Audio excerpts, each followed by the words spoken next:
어린이 여러분 안녕하세요. 전도사 이민환입니다. 혹시 우리 어린이들은 이 청개구리 이야기를 알고 있나요? 이 청개구리 이야기는 엄마 청개구리와 아이 청개구리의 이야기를 담으면서 왜 비가 왔을 때 개구리들이 개굴개굴 하고 우는지 그 내용에 대해서 말해주고 있습니다. 이 아이 청개구리는 엄마 청개구리의 말을 듣질 않았어요. 엄마가 이리로 가라 말하면은 저리로 가고 이것 좀 사오라 하면은 다른 걸 사오고 엄마의 말과는 완전히 계속해서 반대로 행동하였습니다. 그러던 어느 날 이제 엄마가 죽게 되었어요. 엄마가 죽게 되었을 때 이 엄마 청개구리는 아이의 성향과 이 아기 청개구리가 자신의 말을 반대로 하는 것을 기억했습니다. 그리고 아이에게 유언을 남겨요. 얘야, 내가 죽거든 저기 물이 흐르는 개울가 옆에 나를 묻어달라. 그렇게 말하면은 아이 청개구리가, 그 아기 청개구리가 엄마의 말에서 맨날 반대를 했기 때문에 물가가 아닌 양지 바른 곳에 묻어줄 거라는 기대를 가지고 이제 아이에게 유언을 남겼습니다. 그리고 엄마 청개구리가 이제 목숨을 잃게 되었습니다. 이제 아기 청개구리가 엄마의 죽음을 앞에 두고 펑펑 울어요. 펑펑 울면서 왜 그때 철이 들었는지 엄마의 말 그대로 개울가 옆에 엄마의 무덤을 만들어 줍니다.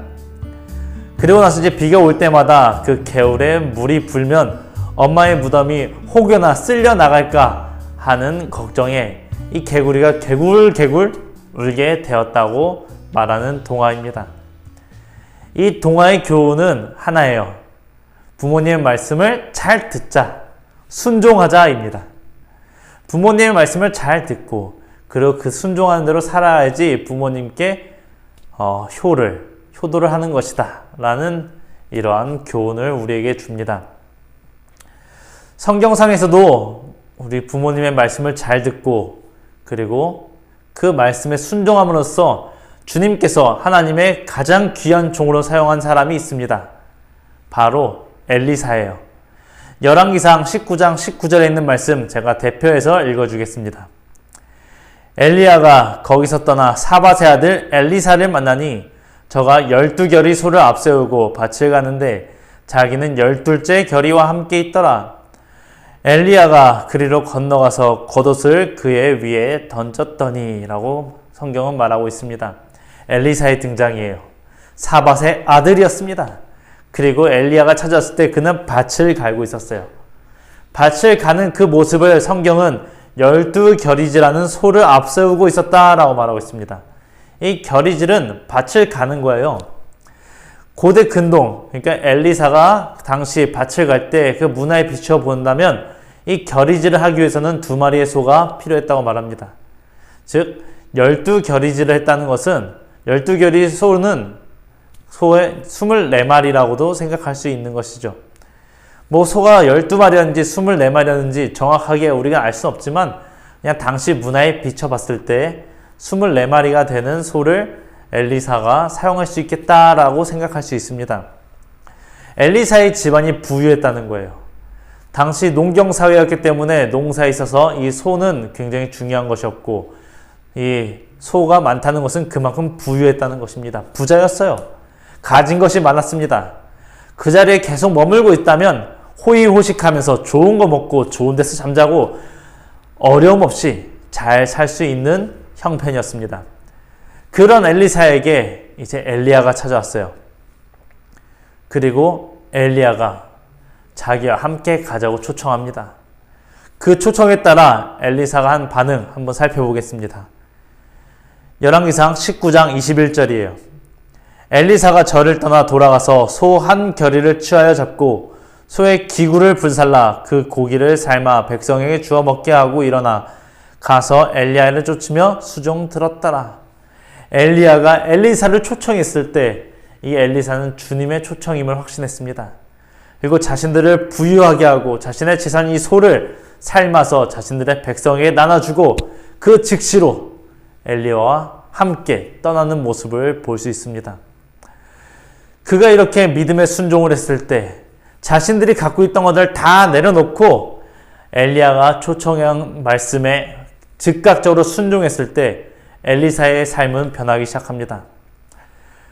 부유하고 농사를 짓던 그의 삶이 이제 하나님의 일을 하고 주님의 일을 하며 위대한 선지자로서의 업을 살게 된 것이죠.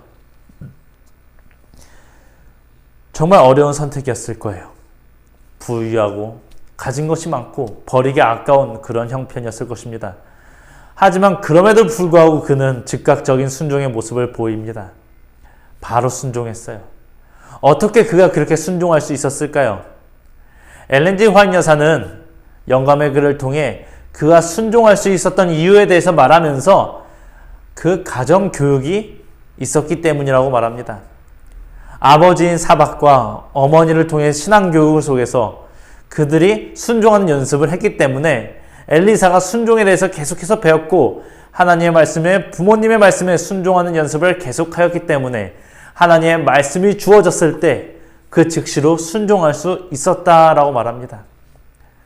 사박과 그 어머니의 순종에 대한 가르침, 하나님 말씀에 대한 가르침이 있었기 때문에 어릴 때부터 그 순종이 연습이 되었기 때문에 하나님의 말씀에 대해서 즉각적으로 반응할 수 있었다는 것이죠. 이처럼 순종에는 즉각적인 모습이 나타나야 합니다. 엘렌 G. 화이트 여사는 선교봉사 237페이지를 통해서 그리스도의 봉사사업은 즉각적 순종을 요구한다라고 기록하고 있습니다. 우리에게 말씀이 주어졌을 때 제가 조금만 이따 할게요 가 아니라 그 즉각적으로 바로 일어나서 해야 된다는 거예요. 그리고 성경적으로 봤을 때 이 순종의 모습은 또 다른 특징들이 있습니다.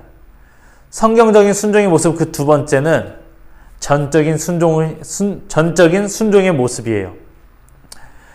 앤드류 머레이가 쓴 주님은 나에게 완전한 순종을 요구하신다라는 책이 있습니다. 이 책을 보면 99%의 순종도 결국 불순종이다. 하나님께서는 100% 전적인 순종을 요구하신다라고 기록하고 있습니다. 99% 거의 다 순종했는데 1% 안에도 하나님께서는 원하지 않으신대요. 주님께서는 우리가 그 모든 말씀에 순종하기를 원하십니다.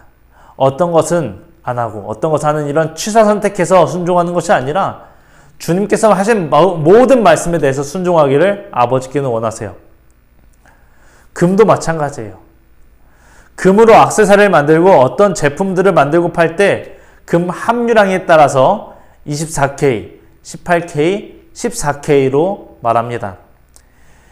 24K는 99.9%의 금이 들어있고요. 18K는 75%, 그리고 14K는 58.5%의 금이 함유되어 있습니다. 그래서 금은방 가면은 많은 사람들이 24K의 금을 보면서 거의 순금과 같다라고 얘기해요. 하지만 여러분 기억하세요. 순금과 같다라고 말하는 것은 순금이 아니라는 겁니다. 99.9%, 0.1%의 다른 금속이 첨가되면은 그것은 순금이라 부르지 않고 어느 것이 합금된 금이라고 말하는 것이죠. 순종도 마찬가지예요. 우리가 주님께 순종할 때 모든 면에서 100% 완전한 순종을 해야지 여기서 뭔가 하나가 섞이면 그것은 주님께서 원하시는 순종의 모습이 아니라는 것입니다. 그리고 마지막으로 이러한 순종의 모습에는 기쁨과 만족이 있어야 됩니다. 화이트 여사는 우리가 그리스도인이라 말하는 공언하는 사람들은 모두가 그 순종의 모습에서 기쁨과 만족이 보여야 한다고 우리에게 권면합니다. 우리가 순종하고 살아갈 때 우리가 하기 싫어서 힘들어하면서 그렇게 순종하는 것이 아니라 그 순종의 길에 기쁨과 만족이 있어야 된다는 거예요. 그리고 우리가 순종할 때 하나님께서는 우리가 그 기쁨과 만족을 누릴 수 있도록 우리에게 은혜를 베풀어 주십니다. 엘리사가 엘리야를 따라 순종해서 나갔을 때 그의 삶 속에서 하나님의 종으로서 위대한 선지자로서 살아갈 수 있었던 것처럼 그의 길에 기쁨과 만족이 있었던 것처럼 오늘 우리가 주님께 완전하고 즉각적이고 주님께 온전히 나가는 순종을 할 때 우리의 순종에도 그 기쁨과 만족이 분명히 있다는 것입니다. 사랑하는 어린이 여러분, 이제 우리가 하나님의 말씀에 순종할 때 정말 그 순종하기를 원하신다면 엘리사가 순종하기 위해서 연습했던 그것, 어머니, 아버지로부터 받는 신앙 교육에 따라서 그 순종을 연습했던 것처럼 오늘 우리 어린이들도 우리 어머니, 아버지의 말씀에 순종하는 연습을 하시기 바랍니다. 그렇게 부모님 말씀에 순종하는 연습을 할 때 하나님께서 하신 말씀에 대한 순종도 할 수 있을 것입니다. 그리고 그렇게 순종하는 곳에서 여러분들의 삶에 하나님께서 강하게 임재하시고 그 임재하심으로 통하여 여러분의 삶 또한 엘리사처럼 힘있고 능력 있는 주님의 종으로서 살아가게 될 것입니다. 여러분들의 삶에 언제나 주님의 기쁨과 만족이 가득하길 바라면서 말씀 줄이도록 하겠습니다. 하늘에 계신 하나님 아버지, 오늘 말씀으로 우리와 함께하여 주심에 감사드립니다. 주님, 오늘 우리는 순종에 대해서 함께 나눴습니다. 주님께서 원하시는 순종의 모습은 전적이고 즉각적이며 기쁨과 만족이 있는 순종임을 우리가 말씀을 통해 확인했습니다. 주님, 우리 어린이들이 앞으로 생활할 때 우리 부모님의 말씀에 순종하는 것으로 연습하여서 하나님께서 우리를 부르실 때 즉각적이며 그리고 완전하고 그리고 기쁨과 만족으로 주님의 말씀에 순종할 수 있도록 도와주셔서, 그리고 그렇게 순종했을 때 주님께서 엘리사를 능력 있는 선지자로 삼으셨던 것처럼 우리 어린이들을 가장 능력 있는 남은 무리에 주님의 가장 귀한 종으로서 불러주셔서 주님께서 함께 하실 것을 믿고 감사드려오며 예수님의 이름으로 기도드립니다. 아멘.